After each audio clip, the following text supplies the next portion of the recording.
नमस्कार and I welcome you all to Study IQ. मैं हूं प्रशांत धवन। नाउ यहाँ पे आप लोग बिल्कुल ठीक पढ़ रहे हैं। भारत का नया दोस्त मलेशिया। हो सकता है कि आप में से कुछ लोग कहें, वेट, क्या ये वही मलेशिया है जिसके साथ रिलेशंस हमारे कुछ साल पहले बहुत ज़रा खराब हो गए थे? बाय द वे, इधर आप देख पाओगे, ये है एशिया का मैप, ये है हमारा प्यारा भारत, यहाँ पे है मलेशिया। मलेशिया दो टापुओं में आपको मिलेगा।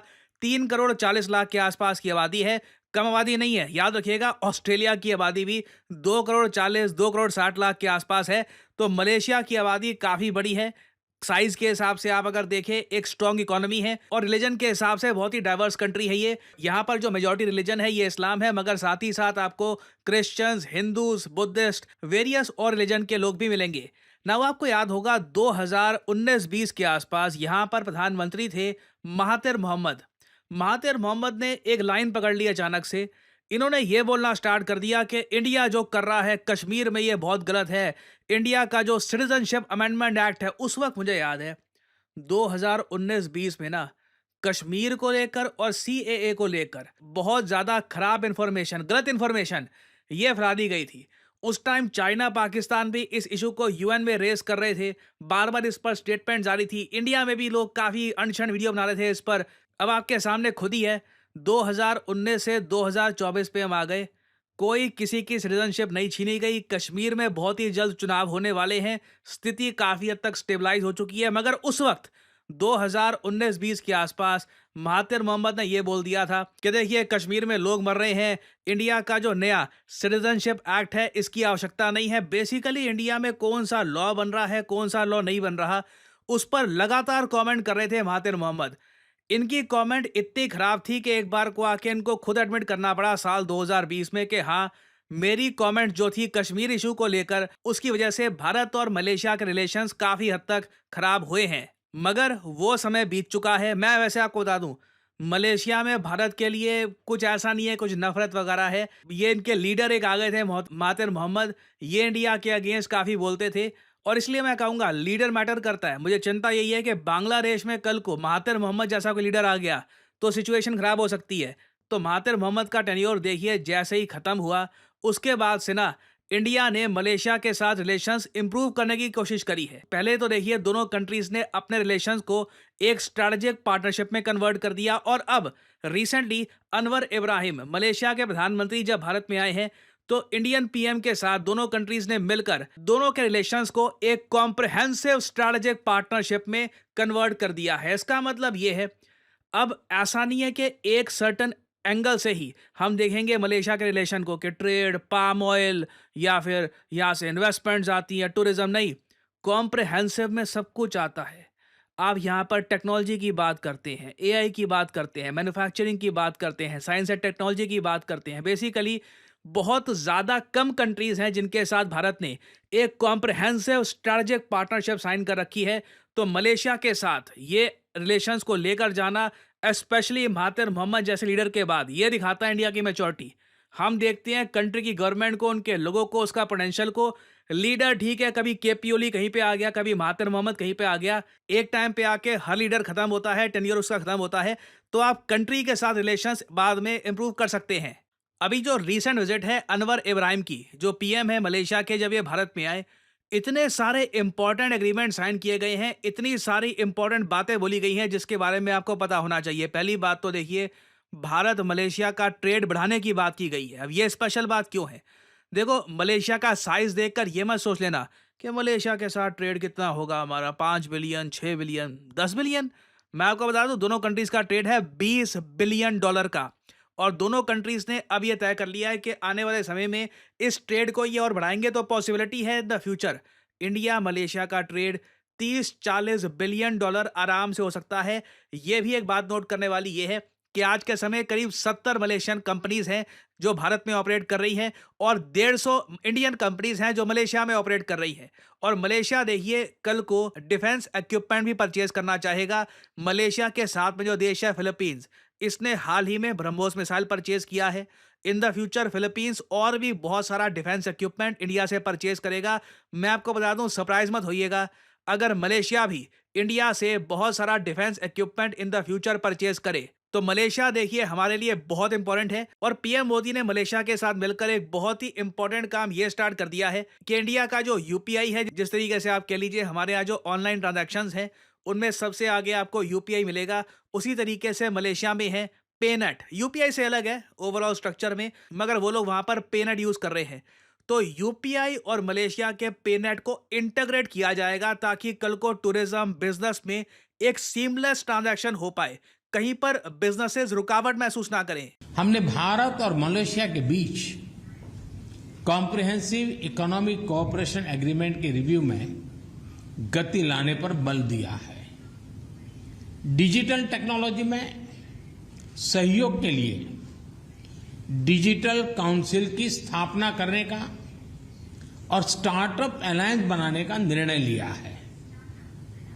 भारत के यूपीआई और मलेशिया के पे नेट को जोड़ने के लिए भी काम किया जाएगा। नाउ ये जो स्टेटमेंट थी पीएम मोदी की, मलेशिया के मीडिया ने बहुत ज़्यादा टेलीकास्ट करी है अपने न्यूज़ आउटलेट्स में, क्योंकि देखो अगर आप सिर्फ यूपीआई इंट्रोड्यूस करते हो मलेशिया में, आप कहते हैं कि मलेशिया में देखिए अब यूपीआई अलाउ होगा और जो इंडियन कम्युनिटी है वो उसको यूज़ करना स्टार्ट कर रही है। ठीक है, 7-8% यूज़ कर रहे हैं मलेशिया में लोग यूपीआई, अच्छी बात है, मगर जब आप मलेशिया का लार्जेस्ट पेमेंट सिस्टम पेनेट इसको इंटीग्रेट कर देते हो ना यूपीआई के साथ, then it become something else. तो इसलिए ये बहुत ज़्यादा चर्चा में है।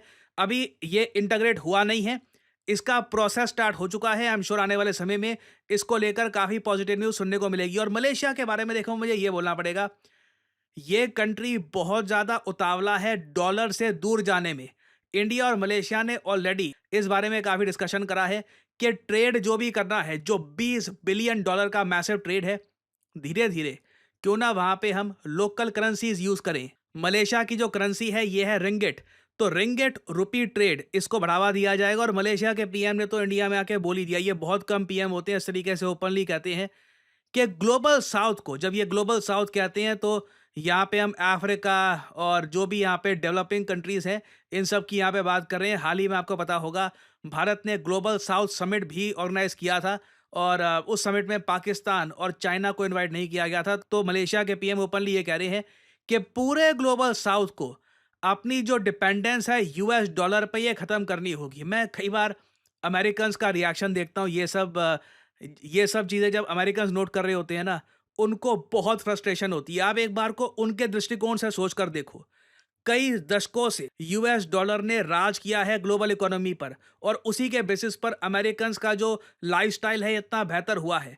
अब अचानक से वो देख रही हैं कि दुनिया भर में एक ऑलमोस्ट बगावत चल रही है डॉलर के अगेंस्ट, हर कंट्री डॉलर के दूर जाना चाहता है। और इसलिए ट्रंप ने भी हाल ही में ये कहा था कि मैं कंट्रीज़ को पनिश करूंगा अगर वो डॉलर के दूर जाते हैं। बाइडेन की अभी ये कोई स्टेटमेंट ऐसी आई नहीं है। मैं वैसे आपको ये बता दूं, अभी के लिए मलेशिया के पीएम ये सब कह पा रहे हैं। कई और देशों के प्राइम मिनिस्टर्स कभी कभी ऐसा बोल देते हैं। एक बार ट्रंप पावर में आ गए, आप देखोगे ट्वीट्स करेंगे लगातार वो कि यूएस डॉलर को जो भी छोड़ेगा तो फिर यूएसए का और भी बहुत कुछ छोड़ो, फिर हमारे साथ जो ट्रेड है ये भी कम करो। तो इस बात को लेकर अभी यूएस इतना इशू नहीं बना रहा, बट फ्यूचर में this will be a huge issue. अब यहाँ पे आप एक सवाल ये पूछ सकते हैं कि अगर मलेशिया डॉलर को छोड़ना चाहता है तो ये लोग फिर ब्रिक्स को ज्वाइन नहीं करना चाहते? ऑब्वियसली करना चाहते हैं, ये इशू भी डिस्कस किया गया। देखो डॉलर की अगर दूर जाना है तो फिर ब्रिक्स की जो करेंसी अभी डेवलपमेंटल स्टेज पे है, द R5 करेंसी, जहाँ पे रुपी, रेमबी, रूबल, जो साउथ अफ्रीकन रैंड है, उसके अलावा ब्राजीलियन करेंसी है, इन सबको यूनाइट करके जो एक सिंगल करेंसी बनेगी, उसको लेकर भी मलेशिया काफ़ी इंटरेस्टेड है। इन्होंने बात करी इंडिया से कि हमारी हेल्प करिए, हमें भी ब्रिक्स कंट्रीज़ की मेंबरशिप आप दिलवाइए। तो again comprehensive strategic partnership sign हो चुकी है। दोनों साइड्स ने पुरानी बातों को भुला दिया है और अब ये कहा है नो होल्ड्स बार्ड कन्वर्सेशन। जिस टॉपिक पर भी, space, AI, BRICS, currencies, defence, सब कुछ अब दोनों कंट्रीज डिस्कस करेंगे। मैंने ऐसे ही यहाँ पर टाइटल में नहीं लिखा कि ये देश है भारत का एक नया फ्रेंड मलेशिया। आने वाले समय में आप देखोगे इंडिया मलेशिया से रिलेटेड बहुत सारी पॉजिटिव डेवलपमेंट्स होने वाली हैं और ऑब्वियसली मैं आपके लिए अपडेटेड वीडियो लाता रहूंगा। और फाइनली आपसे मैं यहाँ पे एक सवाल पूछूंगा। क्वेश्चन ये है कि हाल ही में वो कौन सा देश है जिसको भारत ने 1400 केजी का एंटी कैंसर ड्रग का कंसाइनमेंट भेजा है? इस देश में देखिए जो कैंसर पेशेंट्स हैं ये हॉस्पिटल्स में मर रहे थे, तड़प रहे थे, दवाइयों की कमी थी। इस कंट्री ने इंटरनेशनली अपील करी कि हमको देखिए दवाइयाँ चाहिए। इंडिया ने फ्री ऑफ कॉस्ट ये 1400 केजी का ये कंसाइनमेंट भेजा है इस कंट्री को, ताकि यहाँ पर कैंसर पेशेंट्स को कुछ रिलीफ मिल पाए।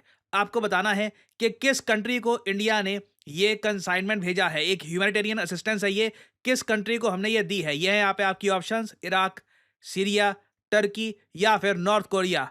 कमेंट सेक्शन में करिए उत्तर। जो लोग सही आंसर देंगे उनकी कमेंट को मिलेगा हार्ट, ताकि बाकी लोग समझ पाए कि सही आंसर क्या है। और फाइनली यहाँ पर मैं ये भी ऐड कर दूं कि आज है आखिरी दिन स्टडी आईक्यू की रक्षाबंधन सेल का। आज रात 12 बजे ये सेल खत्म होने वाली है। तो आपको सिंपली क्या करना है, कमेंट सेक्शन में जाइए, यहाँ पे आपको मिलेगा ये लिंक, इस लिंक पर करिए क्लिक और यहाँ पे आप परचेज कर सकते हैं स्टडी आईक्यू का यूपीएससी कोर्स, जिसके साथ आपको फ्री ऑफ कॉस्ट मिलता है स्टडी आईक्यू का प्रेपरेशन बॉक्स। ये एक ब्रांडेड स्टडी आईक्यू बॉक्स है जहाँ पे आपको स्टडी आईक्यू ब्रांडेड मैप्स मिलते हैं। जी हाँ, इंडिया का मैप, फिजिकल, पॉलिटिकल, उसके अलावा यूपीएससी शेड्यूल, यूपीएससी क्लासेस के नोट्स बनाने के लिए किताबें, और साथ ही साथ वेरियस बुक्स जहाँ पे polity, art and culture, history, various topics cover किए जाते हैं। ये बॉक्स बहुत ज़्यादा हाई इन डिमांड है। आप स्टडी आईक्यू से बॉक्स परचेज करने के लिए जाओगे तो आपको 5-6 हज़ार का पड़ेगा, बट आप अगर परचेज करते हैं स्टडी आईक्यू का यूपीएससी फाउंडेशन कोर्स तो यहाँ पे फ्री ऑफ कॉस्ट ये बॉक्स आपको डिलीवर किया जाएगा टू योर हाउस।